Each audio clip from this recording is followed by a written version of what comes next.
হিসেবে এটাই আসলে নতুন রেকর্ড এবং সর্বোচ্চ পারিশ্রমিকে মোস্তাফিজুর রহমানকে আইপিএলে দেখা যাবে, এটাও আসলে পুরনো খবর। এর আগে যে পুরনো রেকর্ডটা ছিল বাংলাদেশি ক্রিকেটারদের দখলে, সেটাও আসলে মোস্তাফিজুর রহমানের 6 কোটি রুপিতে সে দিল্লি ক্যাপিটালসের হয়ে খেলেছিলেন।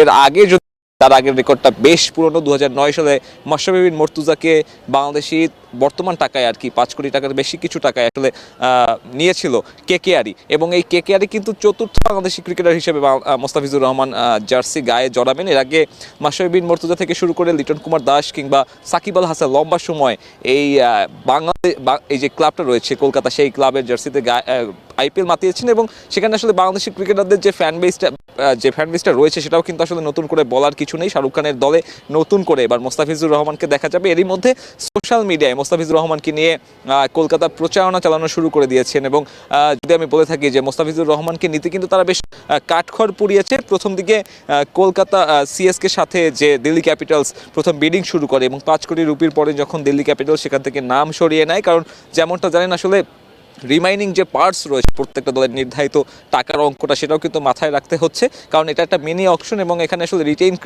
খেলোয়াড়ের পরে 33 জন বিদেশি খেলোয়াড় নেওয়ার সুযোগ রয়েছে 7 ফ্রাঞ্চাইজির সামনে, এবং সেখানে কিন্তু মোস্তাফিজুর রহমানের দল পাওয়াটা অনেকটা অবশ্যম্ভাবী ছিল। তবে শেষ মুহূর্তে যখন আসলে একাধিক দলের আগ্রহ থাকে তখন কিন্তু ক্রিকেটের দাম বেড়ে যাবে। আমরাও সেটাই দেখলাম দিল্লি ক্যাপিটালসের পার্সের কারণে যখন তারা 5 কোটি রুপির পরে নিজেদের নাম সরিয়ে নিল, তখন কিন্তু সেই মুহূর্তে কলকাতা নাইট রাইডার্স এই যুদ্ধে নামে এবং তারা কিন্তু আসলে সিএসকে সঙ্গে সমানে লড়ে। যদিও বা সিএসকের পার্সে খুব বেশি টাকা বেঁচে না যাওয়ায় আসলে তারা আসলে খুব বেশি দূরে যেতে পারেনি। কলকাতা নাইট রাইডার্স খুব সহজেই 9 কোটি 20 লাখ রুপিতে মোস্তাফিজুর রহমানকে দলে ভিড়িয়েছে। কলকাতার জন্য আসলে এটা বড় সাইনিং আজকের প্রথম নয়। এর আগে যে রেকর্ড ব্রেকিং দামে বিদেশিদের মধ্যে সর্বোচ্চ পারিশ্রমিক ক্যামেরন গ্রিনকে যে কলকাতা নাইট রাইডার্স দলে ভিড়িয়েছিল, সেটাও কিন্তু আসলে কলকাতার যে পার্টস রয়েছে অর্থাৎ সবশেষ মৌসুমে তাদের যে পারফরমেন্স ছিল সেই পারফরমেন্সের পরে কিন্তু দল একদম ঢেলে সাজানোর সিদ্ধান্ত নিয়েছে কলকাতা। তারা সবশেষ মৌসুমে মাত্র 5টা ম্যাচ জিতেছিল, ডিফেন্ডিং চ্যাম্পিয়ন যে তকমা ছিল সেখানে কিন্তু অনেক সমালোচনা হয়েছে। পরবর্তী তারা কোচ বদল থেকে শুরু করে মাত্র 12 জন ক্রিকেটারকে তারা সবশেষ মৌসুম থেকে ধরে রাখে। তারপরে আসলে বোঝা যাচ্ছিল যে কলকাতা নিজেদের ফর্মে ফেরার জন্য নতুনভাবে সবকিছুর পরিকল্পনা করছে এবং সেই পরিকল্পনার একটা বড় অংশ কিন্তু মোস্তাফিজুর রহমান। দলে খুব বেশি তারকা পেসার নেই এবং বাহাতি পেসারের যে গুরুত্ব সেটা কিন্তু কলকাতা জানে এবং তাদের নতুন কোচের অধীনে সেই মোস্তাফিজুর রহমানকে নিয়েই তারা পরিকল্পনা যে সাজিয়েছে তা কিন্তু সেই নিলামের টেবিলে দেখা গেছে। আবুধাবির এতিহাদ অ্যারেনায় যখন মোস্তাফিজুর রহমানকে কলকাতা দলে বেরোলো তখন কিন্তু সেখানে উপস্থিত দর্শকদের মাঝেও আমরা দেখলাম যে খুব একটা চিৎকার কিংবা করধ্বনির মাধ্যমে আসলে সেখানে অ্যাপ্লাউজের যে বিষয়টা রয়েছে সেটা করতে দেখা গেছে এবং মোস্তাফিজুর রহমানের জন্য আসলে সেই নতুন ঠিকানা তার জন্য আসলে 6ষ্ঠ ফ্র্যাঞ্চাইজি হবে যেখানে আসলে মোস্তাফিজুর রহমান খেলতে যাচ্ছেন। এর আগে 5টা বিভিন্ন ফ্র্যাঞ্চাইজির হয়ে তিনি খেলেছেন এবং সেখানে কিন্তু সবসময় বরাবরই বেশ ভালো পারফরমেন্স করেছেন। 60টি ম্যাচ খেলেছেন আইপিএল এবং তার মধ্যে আসলে 65টি উইকেট নিয়েছেন। মোস্তাফিজুর রহমান আইপিএলের টুর্নামেন্টে সবসময় অনবদ্য অসাধারণ এবং মোস্তাফিজুর রহমানের প্রতি যে ফ্র্যাঞ্চাইজিগুলোর একটা আগ্রহ থাকে সেটাও কিন্তু আসলে নতুন করে বলার নেই। এখানে আরও মোস্তাফিজ বাদে আরও 6 জন বাংলাদেশি ক্রিকেটার রয়েছেন যারা আসলে নিলামে নিজেদের নাম লিখেছিলেন এবং সেখানে তাসকিন আহমেদকে আমরা দেখলাম একই স্লটে, পরবর্তীতে তার নাম ডাকা হলো, কিন্তু কোনো ফ্র্যাঞ্চাইজি তার যে 75 লাখ রুপির যে ভিত্তিমূল্য রয়েছে সেখানে কিন্তু তাকে দলে ফেরাতে আগ্রহ দেখায়নি। এর একটা কারণ এটা হতে পারে বাংলাদেশের নিউজিল্যান্ড সিরিজ থাকবে আইপিএল চলাকালীন সময়, সেটাও আসলে একটা অনাপত্তিপত্রের বিষয় রয়েছে। পুরো টুর্নামেন্ট খেলতে পারবে কিনা সেটাও একটা বিষয় রয়েছে।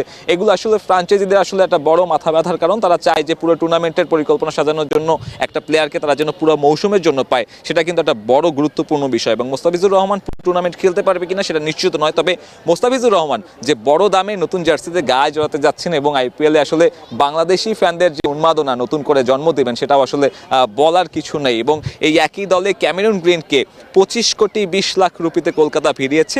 এছাড়াও আরও একটি চমৎকার বিষয় সেটা হচ্ছে পাথি রানা, যিনি আসলে মোস্তাফিজুর রহমানের সাবেক সতীর্থ অর্থাৎ চেন্নাই সুপার কিংসে একই জার্সি গায়ে জড়িয়ে খেলেছেন এবং তাদের আনঅর্থোডক্স বোলিং অ্যাকশন সেটাও কিন্তু আসলে বিশ্বে বেশ সাড়া ফেলেছে এবং সেই মাহিসে পাথিরানাকেও কিন্তু 18 কোটির বেশি রুপিতে কলকাতা দলে ভিড়িয়েছে। এখন প্রশ্ন আসতে পারে কলকাতা এত টাকা খরচ করলো কিভাবে, কারণ কলকাতা মাত্র 12 জন ক্রিকেটার রিটেইন করেছিল এবং তাদের পার্সে 64 কোটি রুপির বেশি নিয়ে তারা এই নিলামের টেবিলে বসেছে, যা কিনা এই সবগুলো ফ্র্যাঞ্চাইজির মধ্যে সর্বোচ্চ এবং তাদের কিন্তু প্লেয়ার নেয়ার সুযোগটাও আসলে অনেক বেশি এবং তারা এজন্যই আসলে ক্রিকেটারের পেছনে বড় অঙ্কের অ্যামাউন্ট খরচ করতে পারছে এবং তাদের কোচ এর অধীনে নতুন করে যে কলকাতা মাঠে নামতে যাচ্ছে সেটাও আসলে প্রত্যাশিত। মোস্তাফিজুর রহমানের পরে আরও বেশ কয়েকজন বাংলাদেশি ক্রিকেটার রয়েছেন যাদের আসলে দল পাওয়ার সম্ভাবনা রয়েছে আমি বলতেই পারি। এদের মধ্যে একজন হচ্ছে নাহিদ রানা, যার গতি নিয়ে নতুন করে বলার কিছু নেই। নাহিদ রানা এখন পর্যন্ত নিলামে ওঠেননি। এছাড়াও আসলে শরীফুল ইসলামের নাম রয়েছে, সেখানে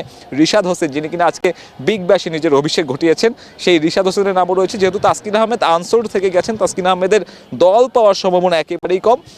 তবে বাংলাদেশি ফ্যানদের জন্য আসলে এতটুকুই স্বস্তির হতে পারে যে মোস্তাফিজুর রহমানকে নতুন একটা ফ্র্যাঞ্চাইজির অধীনে এই আইপিএলের যে 2 মাস ব্যাপী একটা মাঠের যজ্ঞ রয়েছে সেই যজ্ঞে আসলে দেখা যাবে। এবং মোস্তাফিজুর রহমান নিশ্চয়ই এক্সাইটেড। এই মুহূর্তে তিনি IL-T20 খেলতে আসলে দেশের বাইরে রয়েছেন এবং সেখান থেকেই হয়তো এই আইপিএলে নতুন দল পাওয়ার খবরটা তার কাছে পৌঁছে গেছে এবং তিনি চাইবেন নতুন দলের জার্সিতে তার সেই পুরনো ফর্মটা ধরে রেখে আইপিএলের মঞ্চে আরও একবার বাংলাদেশি সমর্থকদের নতুন করে আনন্দে ভাসাতে। আমার কাছে এখন পর্যন্ত এই আইপিএল নিলাম নিয়ে এই ছিল সব শেষ।